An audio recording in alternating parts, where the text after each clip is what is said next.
కామారెడ్డి జిల్లా వ్యాప్తంగా కుండపోత వాన కురుస్తోంది. దారులన్నీ జలమయమయ్యాయి. పలు రహదారులు ధ్వంసమయ్యాయి. నిజాం సాగర్ మండలం బొగ్గు గుడిసె వాగులో బ్రిడ్జి నిర్మాణ పనులకు వచ్చిన 10 మంది కార్మికులు చిక్కుకుపోయారు. వాటర్ ట్యాంక్ ఎక్కి సహాయం కోసం ఎదురు చూస్తున్నారు. వరద ఉధృతి కారణంగా ఎల్లారెడ్డి తిమ్మారెడ్డి రోడ్డు ధ్వంసమైంది.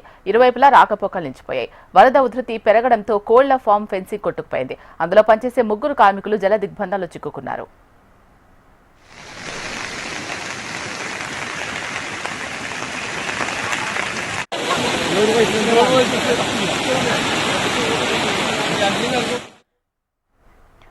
కామారెడ్డి జిల్లా వ్యాప్తంగా కుండపోత వాన కురుస్తోంది. దారులన్నీ జలమయమయ్యాయి.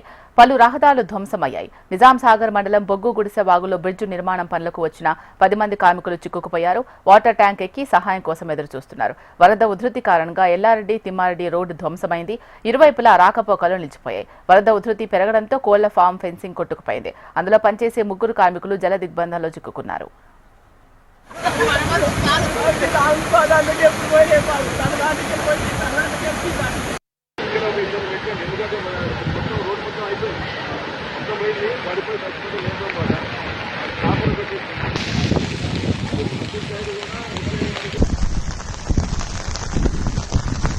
మరి ఘోరం అయిపోయింది మొదటి